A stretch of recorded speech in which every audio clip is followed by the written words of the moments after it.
For women, travelling alone can be a challenge, but it can also be exciting. What tips do our female DW hosts have for travelling alone? Join in to learn about their best and worst travel experiences. Hi, I'm Hanna Hummel, and for me, travelling alone is a great way to reconnect with myself. It's a chance for valuable alone time that I rarely have access to in my daily life. And there's just something so exhilarating about doing the journey alone, discovering a new place at my own pace, on my own terms. Something that I find challenging is that I don't feel comfortable being by myself, especially at night. So I always make sure that I book somewhere central to stay so that there are always people milling around. My best experience travelling alone was probably spending a weekend in Barcelona, doing all of the things that I would normally do with company, aka eating nice food, sitting in a wine bar, exploring museums, or just strolling the streets. Doing all of those things purely by myself just filled me with so much confidence and also gave me the opportunity to have conversations with locals that I would normally never have had if I was travelling with family or friends. Hey, my name is Eva Beck and I've been travelling the world solo for the last 8 years, full-time as a travel YouTuber. I love travelling alone because it honestly makes me feel free, like I get to explore and learn about the world on my own terms. My best travel experience was when I bought 2 horses in Mongolia and set off into the wild completely alone. I was out there with my horses for about a week in the pristine nature of Mongolia, and I just felt so incredibly connected to the world around me. I camped alone, I cooked alone, I spent so much time in absolute solitude, and honestly, it just made me feel incredibly alive and free. All of my worst travel experiences have something to do with being sick or injured. For example, the time that I got a concussion after falling off a horse and I was completely alone. Bad news. I just had a pretty bad fall. The time that I got head-butted by a cow, yes, I know, and had to get stitches on my forehead, I was alone then as well. Every time I've been sick or injured and on my own, it's been tough. It's been very challenging, but somehow I always managed to get through it. My favorite place for traveling alone as a woman has got to be the United States. The wide open spaces of the United States. Think Rocky Mountains, think the deserts of the South. I just loved being able to overland through those spaces, camping in pristine nature, surrounded by solitude, surrounded by just majesty. It felt really epic and I always felt safe. Hi, I'm Aisha Sharipzhan, a DW reporter. I love to travel because there's just something about discovering new places, meeting new people, and stepping outside of my routine that just brings me back to myself. As a woman, travel can be empowering, freeing, but also sometimes vulnerable. But that mix is part of what makes it all so meaningful. One of my favorite trips was going solo in Borneo, Malaysia. I saw wild orangutans, explored stunning nature, but also saw the impact of palm oil farming up close. Climbing Mount Kinabalu with an amazing guide is one of the most unforgettable things I've ever done. One of the challenges of solo travel for me, however, is the decision fatigue, constantly having to plan everything all the time. My favorite place to travel solo as a woman was definitely Borneo. It was the first time I'd gone that far completely on my own, and I was surprised by how safe and welcome I felt there.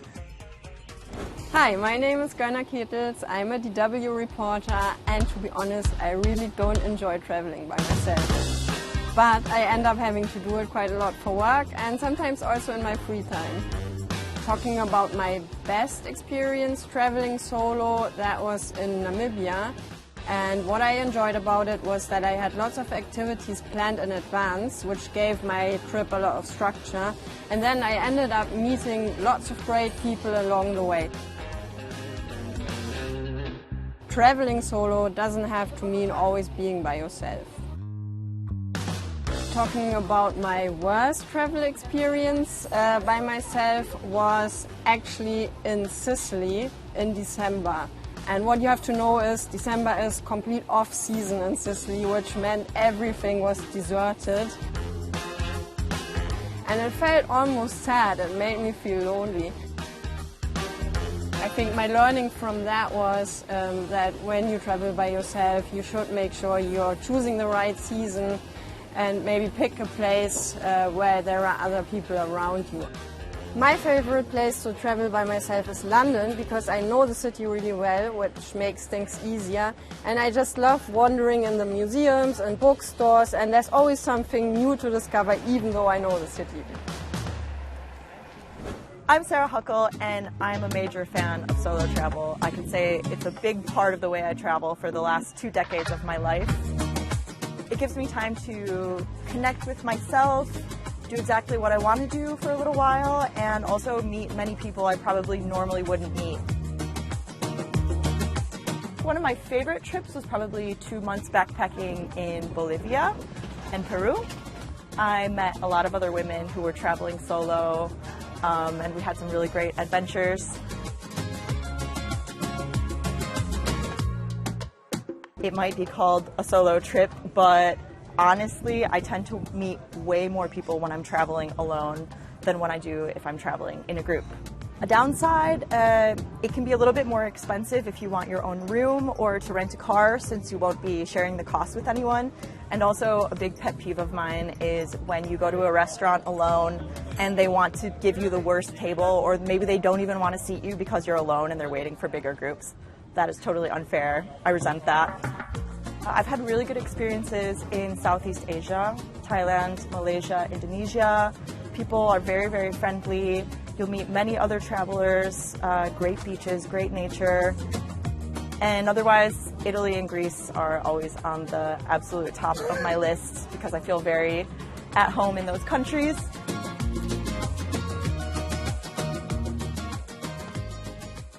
My pro tip for traveling alone is to try to have some conversations with people around you. Now, I know that this can sound a little bit daunting, but if you're sitting in a bar or a restaurant by yourself, often people will start speaking to you anyway. And if you're feeling really shy or that's not happening, then ask the waiters what they recommend from the menu and go from there. Always trust your gut. If a situation feels off, it probably is. If someone is acting weird, you should immediately leave them. Never be afraid of saying no and getting away from situations that don't feel right. The most important thing is your safety, so don't ever doubt your intuition.